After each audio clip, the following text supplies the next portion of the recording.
नहीं नहीं, हमको कुछ भी कहना होगा तो आप ही से कहेंगे तो बुरा नहीं मानोगे, किसी दूसरे को कह देंगे तो बुरा मान जाएगा, इसलिए सुनने को तैयार रहिए। ऐसी भगवान की कथा हो रही थी। एक माता जी सामने बैठी हुई थी,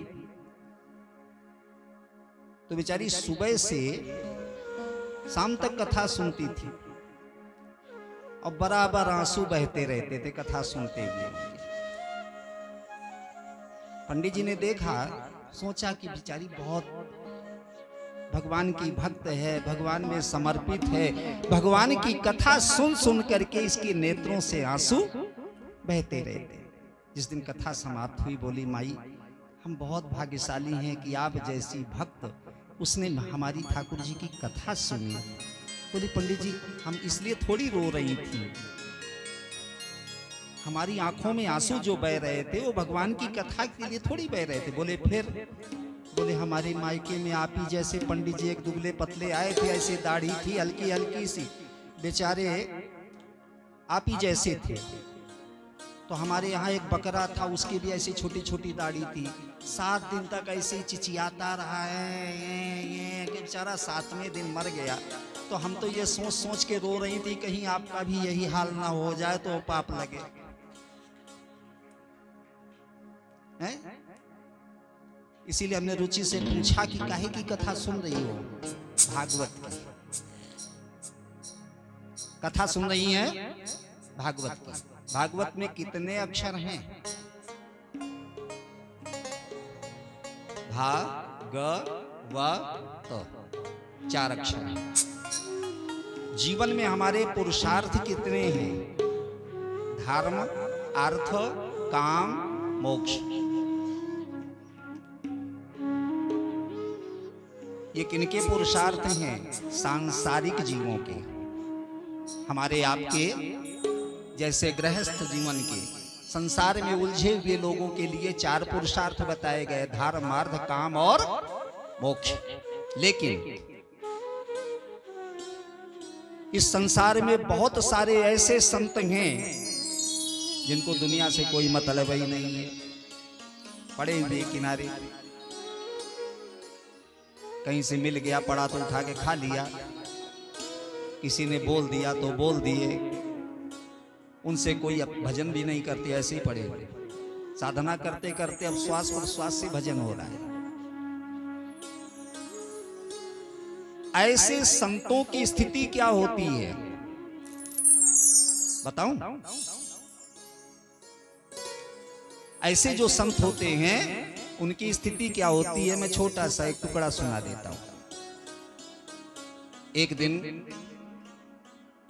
गिरिराज गोवर्धन की तहलटी में ठाकुर जी गाय चरा रहे थे। भगवान ने कहा मैंने अवतार लिया है दोस्तों के बीच में, लेकिन कोई भरोसा नहीं करता था।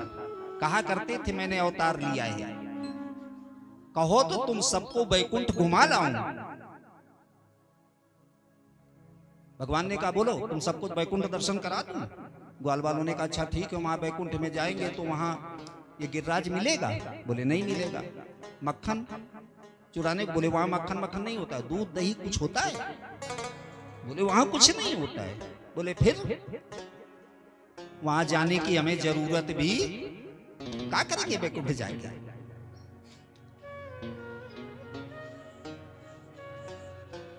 कि गिरिराज शरण में आऊं